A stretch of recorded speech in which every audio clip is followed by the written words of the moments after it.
El Comentario Podcast presenta un espacio realizado y dirigido por Agustín Sancho Cubero.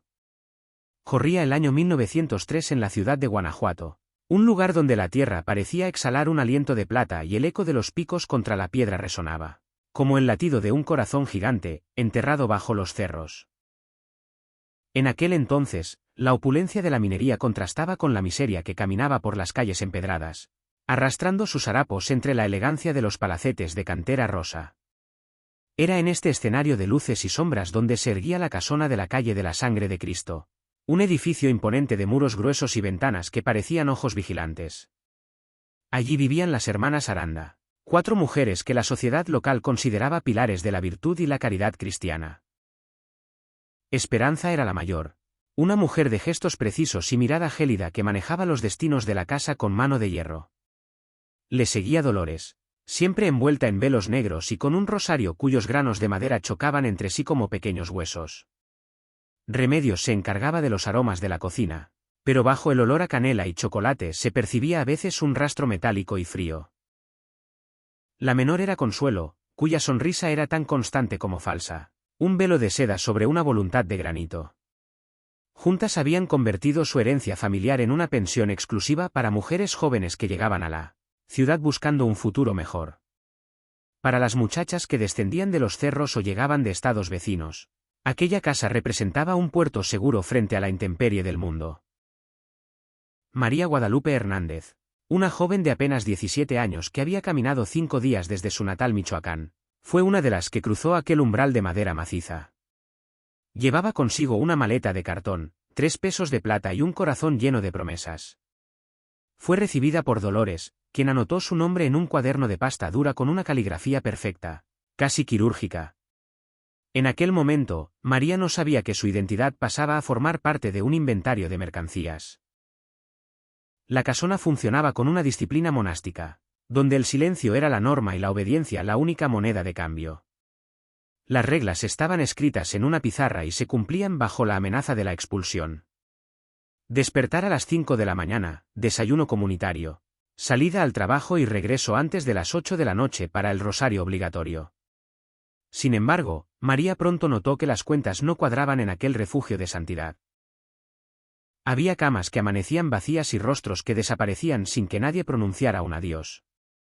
Cuando preguntaba por Carmen o por Esperanza de Querétaro, las hermanas respondían con una amabilidad que helaba la sangre, explicando que las jóvenes habían encontrado empleos fabulosos en haciendas lejanas o que habían partido para contraer matrimonio en la capital. Pero María vio los zapatos de Rosa bajo el colchón, unos zapatos nuevos que la joven tanto atesoraba y que nunca se habría llevado puestos para un largo viaje. Fue entonces cuando el miedo comenzó a germinar en su pecho, una semilla oscura que crecía con cada sombra que cruzaba el patio durante la madrugada. Una noche, mientras el silencio pesaba sobre la ciudad, María escuchó el roce de sábanas contra el suelo y el susurro de pasos pesados. Se asomó con cautela y vio a las 4 hermanas cargando un bulto hacia el fondo del patio, allí donde el viejo pozo colonial se abría como una boca hambrienta. El sonido de algo pesado cayendo al fondo y el crujido de la cal viva fueron el preludio de su pesadilla. Movida por una curiosidad desesperada, María descubrió un acceso disimulado a un sótano que oficialmente no existía. Descendió las escaleras de piedra sintiendo la humedad filtrarse por su piel y allí, bajo la luz de una vela vacilante, encontró la verdad.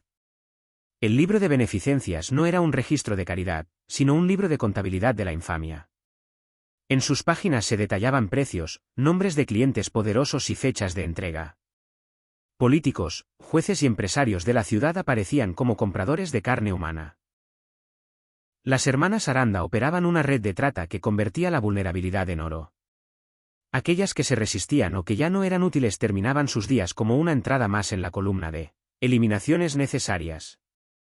María leyó con horror cómo el nombre de sus compañeras había sido borrado de la vida por unos cuantos pesos.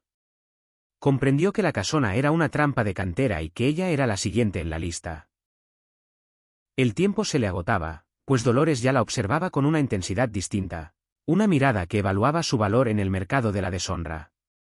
Una tarde, al regresar de su empleo temporal en casa de unos comerciantes, María se encontró con el padre Sebastián Morales, un sacerdote anciano que guardaba en su memoria las quejas olvidadas de otras muchachas.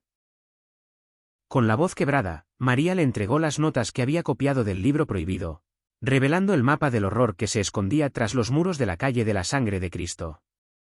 El sacerdote, enfrentado a una verdad que desafiaba su fe, supo que no podía acudir a la policía local, pues los nombres de los jefes de seguridad figuraban en el registro de las hermanas. Buscó ayuda en las autoridades del Estado, en hombres cuya integridad aún no había sido comprada por el brillo de la plata manchada de sangre. Mientras tanto, en la pensión, la atmósfera se volvió asfixiante. Las hermanas habían notado la inquietud de María y decidieron que su destino debía sellarse esa misma noche. Prepararon una cena especial, una infusión de hierbas que adormecía los sentidos, pero María, advertida por su instinto, derramó el líquido entre las grietas del suelo. Fingió caer en un sueño profundo mientras escuchaba cómo los cerrojos de su habitación se cerraban. A las 3 de la madrugada, cuando los hombres de las hermanas llegaron para disponer de ella, el estruendo de la caballería y el golpe de las culatas de los rifles contra el portón principal rompieron el hechizo de impunidad. Los soldados del Estado, acompañados por el padre Morales, irrumpieron en la casona con las antorchas encendidas, iluminando los rincones donde la maldad se había ocultado durante años. El registro fue exhaustivo y brutal. Encontraron el sótano, los baúles llenos de ropa de mujeres que nunca regresaron a casa y la evidencia documental de una red que se extendía por todo el país. Pero lo más estremecedor fue la apertura del pozo. Durante días, los investigadores extrajeron restos que contaban una historia de 60 víctimas, mujeres que habían llegado buscando luz y encontraron la oscuridad más absoluta.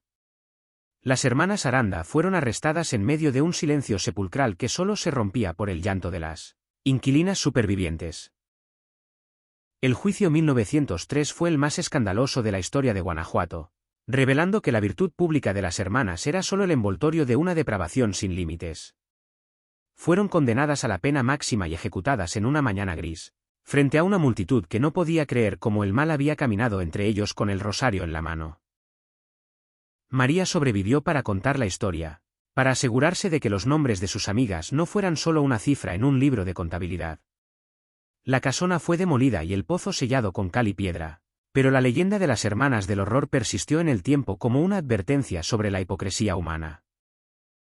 Se dice que en las noches de lluvia, cuando el agua corre por las calles de Guanajuato, todavía se escucha el eco de una campana llamando al rosario y el lamento de aquellas que nunca pudieron salir de la casa de la muerte. La ciudad de La Plata guardó en sus entrañas este secreto hasta que los archivos secretos de la Iglesia, descubiertos décadas después, confirmaron que la red de las Aranda era solo una parte de una maquinaria mucho más vasta y siniestra que involucraba a las más altas esferas del poder. La historia de estas mujeres es un recordatorio de que a veces el diablo no viste de rojo ni tiene cuernos, sino que se presenta con modales refinados, habla de caridad y se oculta tras muros de respetabilidad mientras devora la esperanza de los más débiles. Guanajuato, con sus túneles y sus misterios, sigue siendo el guardián de esta crónica de sangre, una lección escrita con letras de fuego en los anales de la criminología mexicana. Las hermanas Aranda, Esperanza, Dolores, Remedios y Consuelo, pasaron a la historia no como las benefactoras que pretendían ser, sino como las arquitectas de una mansión de pesadillas donde cada piedra guardaba un grito y cada rincón un pecado imperdonable. El legado de su maldad todavía se siente en el aire denso de la calle donde una vez se alzaron sus muros, recordándonos que la vigilancia es el precio de la libertad y que la verdad, por más profunda que sea la fosa donde se la intente enterrar, siempre encuentra una manera de salir a la superficie para exigir justicia y memoria para las olvidadas. La narrativa de sus crímenes, reconstruida a través de testimonios y documentos rescatados del olvido, sigue estremeciendo a quienes se atreven a asomarse al abismo de lo que sucedió en 1903. Las cifras de las desaparecidas se elevaron con el tiempo, llegando a contarse por decenas las vidas truncadas por la codicia y la falta de escrúpulos de quienes se creían dueñas de la vida y la muerte. Aquella ciudad minera, que tanto le debe a la tierra, tuvo que devolver a la tierra los restos de quienes solo buscaban un lugar donde trabajar con dignidad. Hoy, la historia se cuenta con respeto por el dolor ajeno, intentando que el olvido no sea la segunda muerte de las víctimas de las hermanas Aranda. Aquellas 4 mujeres, que murieron bajo el peso de sus propios crímenes, son ahora solo un sombrío recuerdo en las crónicas policiales de un siglo que nacía entre promesas de progreso y realidades de horror.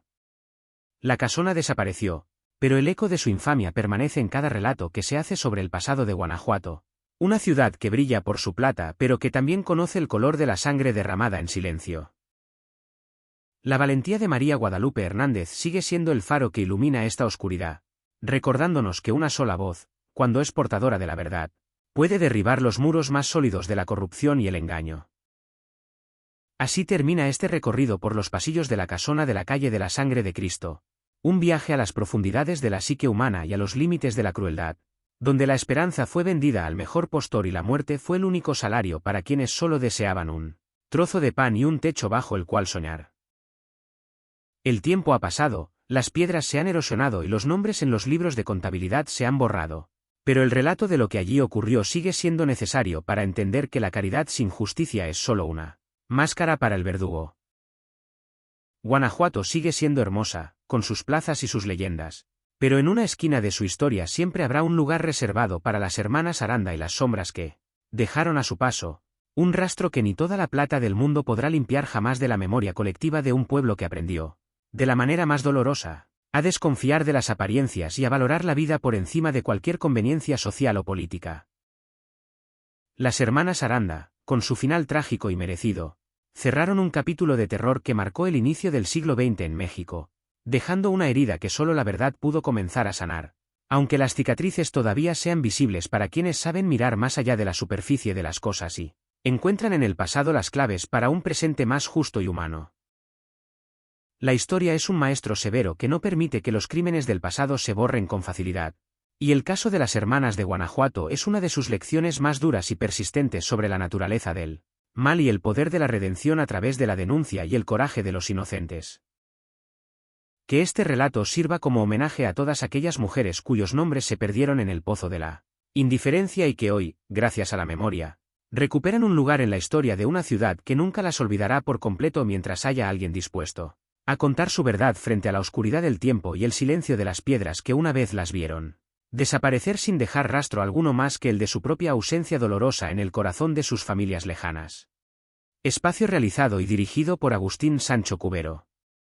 Gracias por su atención, hasta la próxima edición del programa.